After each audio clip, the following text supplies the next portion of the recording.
আসসালামু আলাইকুম রহমতুল্লাহ।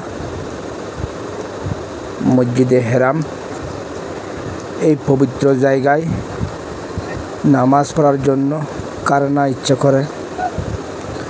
সবাই চায় জীবনে একবার হলেও এই পবিত্র জায়গায় নামাজ পড়তে। আল্লাহ প্রত্যেকের মনের আশা পূর্ণ করুক, আমিন। প্রতিদিন লক্ষ লক্ষ মানুষ এই পবিত্র জায়গায় নামাজ পড়ে। আলহামদুলিল্লাহ, আল্লাহর সৃষ্টির সেরা জায়গা, আল্লাহর রহমতের জায়গা, দোয়া কবুল হবের জায়গা। এই পবিত্র জায়গায় নামাজ পড়ে দোয়া করলে আল্লাহর সাথে সাথে দোয়া কবুল করে। প্রত্যেকের সাথে সাথে আলহামদুলিল্লাহ আমিও এই জায়গায় নামাজ পড়েছি।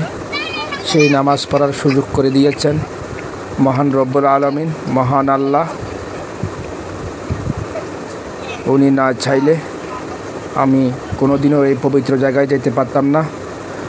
এই মহান আল্লাহর কাছে লাখো শুকরিয়া।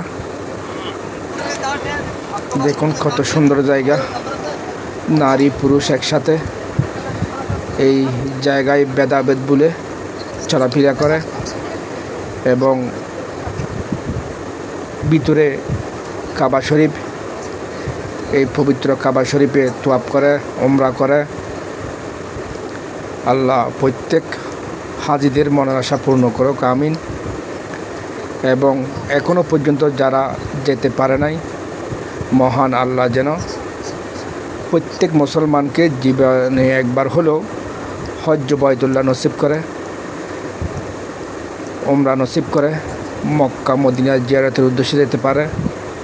আল্লাহ প্রত্যেকের মনের আশা পূর্ণ করুক। আলহামদুলিল্লাহ, দেখুন মুসল্লিরা, হাজিরা নামাজ শেষে সবাই আস্তে আস্তে চলে যাচ্ছে। এই আল্লাহর পবিত্র জায়গায় একবার গেলে বারবার যেতে ইচ্ছে করে। হে মহান আল্লাহ, তুমি আরেকবার দয়া করো যেন আমি আবার এই তোমার পবিত্র জায়গায় যাইতে পারি। তুমি চাইলে সব সম্ভব, তুমি কবুল করলে আমি যেতে পারবো। একবার দয়া করেছ, দয়া করে আরেকবার দয়া করো। এই মহান আল্লাহ,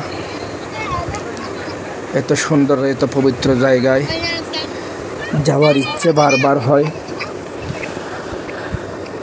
আল্লাহ, তুমি যেখানে পবিত্র জায়গা হিসেবে ঘোষণা করেছ সেই জায়গায় যেতে চাই, যেখানে দয়াল নবীর পাশে ঘর রয়েছে।